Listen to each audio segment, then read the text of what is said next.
Next one. Abel Cantana. Subject is the GOAT writer Booker. Hey, Keep It 100. The king of the mailbag is here. First off, kudos on being able to listen to Patreon supporter Carlos Hernandez's voice throughout the roundtable last week. Every time he's on it, he sounds like he's on 50 Xanax bars. He's a face for radio and a voice to cure insomnia. Wow. I don't like these people going after our Patreon. More Patreon feuds. Yeah. Anyways, my question is, where would all three of you rank Vince Russo on the list of head writers, bookers of the last 30 years, 1990 and above? I know Booker's a stretch since really Booker's went extinct in the 80s, but as a head writer and creative force, where would you rank? Remember, he's head writer through WWE's Best Attitude. This guy's saying, remember, like we don't know this. Remember, he was head writer through WCW's Best Attitude Era years and head writer for TNA's first 10 years, which was extremely underrated, and the best years of TNA until very recently. I put him as a GOAT above Cornette, Pritchard, Sullivan, Gerwitz, Heyman, Kresge, and all those jabronis. Happy New Year and peace and love, Abel. I mean, Vince is the best, during my generation. I mean, if you just look at it, we want to work, they drew the best numbers. Yeah, you can't argue with that. He did something. Vince, let me tell you something. This is a thing, when you're in the business, okay, Vince has his people in the business that don't like him, right? But the one thing that you can't knock Vince for, you can knock his ideas. You can knock his angles. You can knock that. You can't knock the effort that he put into the rest of the roster. Like if you were a mid-carder in WCW before Vince came, you really were an afterthought. When he came in there, he started writing a bunch of vignettes for all the characters.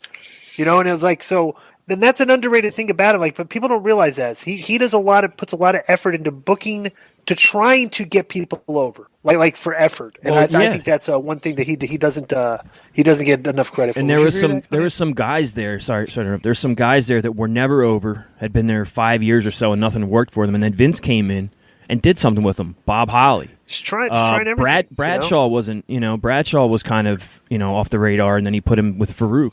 And, so the top guys, the top guys would not like him because Vince would not give the complete attention to the top guys. These top guys were like egomaniacs. They wanted all their to be and if they didn't think they were getting good angles from Vince, they'd get upset. But the mid card guys kind of liked him, except for Lance Storm. I don't know what issue he had. Isn't that funny? Lance Storm had his best push ever in his career from Vince, and he buries Russo's booking to this day. And I think that's kind of weird. I mean, Vince. Obviously, he wasn't, signing contracts and stuff, but I'm pretty sure, he gave the Iggy, let's hire Lance Storm, and he came in and had a really good money deal at WCW, right? I don't know. I think Eric hired Lance Storm. Go ahead. Okay, so who are your top three then, would you say? Disco? Well, the two I worked for, because Russo and Sullivan would be, that's what I think. Right. Dutch was good, too. Dutch is excellent. I worked with Dutch, Dutch, here's the three smartest guys I've worked with. Dutch, Vince, and Sullivan. I mean, when it comes to angles, booking, stuff, those are the three best guys I worked with. What about Bill Banks? Bill Banks did not contribute anything. He did. He do literally a good job of copying. We'd have him in the room. We would have him in the room. The formats. Let me give you a perfect example. That's great. If you got Banks by himself, after the meetings, he would tell you he'd go and if you got him on WCW Live, he would go off. Right? When we were in the meetings, and it would be me, Vince, Ed, Terry Taylor, and Borash and Banks would be there, right? It was funny that we literally would play to Banks not contribute anything, because we go to if there was an issue, if there was an angle, what do you think? What do you think? What do you think? What do you think? We'd ask Banks, what do you think? He'd be like, sounds good. It's okay. He just had nothing. He brought nothing to the table. But when you'd be out of the meeting, he'd bring a bunch of stuff to the table. I'd be like, why did you say this in the meetings? I'd like to. I never heard Vince Russo talk about him or explain, because obviously Vince wanted him to come to WCW, and then he had him with him in TNA later, right? So Vince must have thought he had something to offer. Bro, you got to understand, and this is the unsung heroes. Not unsung heroes, but just the unsung people in wrestling that you don't hear about, right? Is you need people that can produce, like producers. And Banks was okay, we're going to do this on the show. We need this done. And it's something we wouldn't know how to do. You got to get a car or something. Just weird things. But Jeremy and Banks did a lot of work connecting the meeting to the production team. And they would start the balls rolling for things we needed on the show, and they would do a lot of that. You don't hear about it like that. But when you see a well-produced video on TV, sometimes that would be like Jeremy Boresh and Bill Banks going to work. There's that's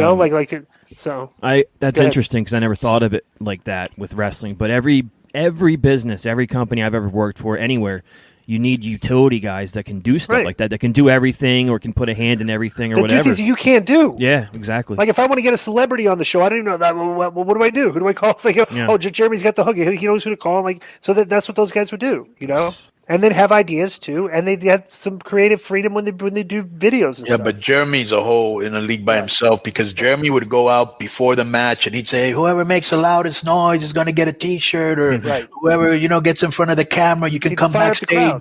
Right, fire up the crowd. He could be a commentator. He could produce. He could edit. I mean, there was so many things he brought to the table, and I also think he could book and be very smart at it. You know what I'm saying? So this is perfect example. When his deal was coming up in TNA, I'm like, Jeremy, you're doing 3 jobs. I'm like, it's like whatever you're getting paid, you should at least get it doubled. Because you're doing 3 jobs, bro. If they lose you, they're losing 3 positions. They won't have the person to fire up the crowd before the shows. You're not going to have a video editor. And you're not going to have. There was something else he was. Oh yeah, he was producing sound bites of music. And I was like, it's like, bro, he did tons of stuff. Like people don't get that. They don't realize these people. Like, oh, what did he know? Like, oh, what was Bob Ryder? But let me ask you a question. Do you think there was a part of Jeremy that when Jeff left and before Scott and Don came in, that maybe he wanted to be on the creative team, and since they didn't have him on there, that kind of said, I don't know. I don't know if Jeremy liked being on the creative team. He should have been on the creative team, bro, because he was very creative. He's on the creative team in NXT. Yeah. Okay, but he was on the creative team, but he's like in the room. Yeah, but I think I think he should have been leader of the creative team. I would not argue with that at all. I mean, you see the guys work. Yeah. I mean, like I asked Jeremy, what do you think your 3? If you were going to submit the 3 best things that you've done in your career, what would be like if you want to put like your Mount Rushmore of your work, right?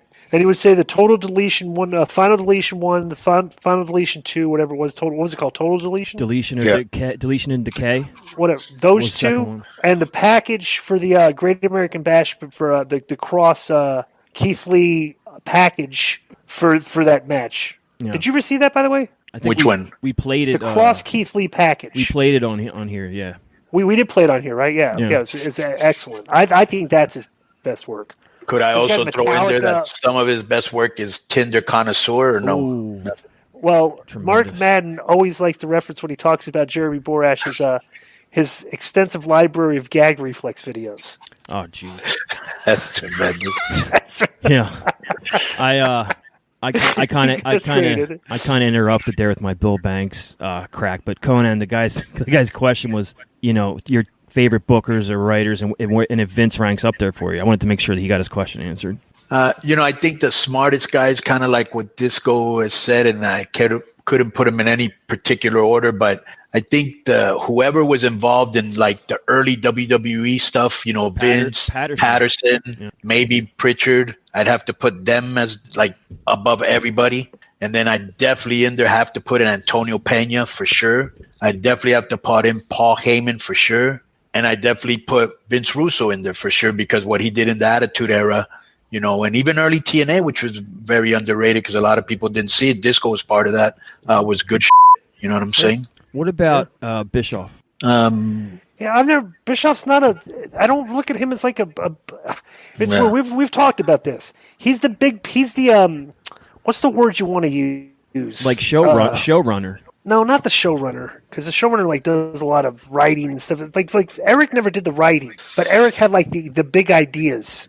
Yeah. You know what I'm saying? It's like he had a big idea for the NWO, a big idea for the right. He wasn't really the booker. I mean, I think Kevin Sullivan was more of a booker than Eric was. Kevin's another smart guy. I forgot Kevin. Absolutely, Kevin Sullivan, 1,000%. When if you listen to these guys on podcasts, you just see how smart they are. Yeah. Kevin's brilliant. Here's another one I have to give props to. The Dutch Mantel Savio Vega in Puerto Rico. Incredible. Yeah. I always. Okay, I gotta give a headline here for Hugely for the video. Right. So Conan, why don't you think that Court Bauer is a good booker? You know what? I would put Cord Bauer in that conversation too. Right. But the thing is, like, the headline for the YouTube video is Conan on why Cord Bauer is a bad booker. No, I would. You know, bro. But even though you're gonna say yes, I know you're going to think I'm kissing ass, but I would put Cord, and I would always put. He does say, yeah. I would guarantee. I've never worked with him, but he sounds very intelligent. You know. And I would put the Scott, Don Callis, Jimmy Jacobs on there too for right now. Mm-hmm. They do good.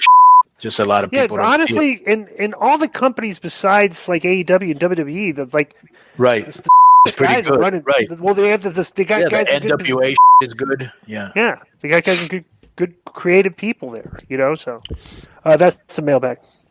All right, boom.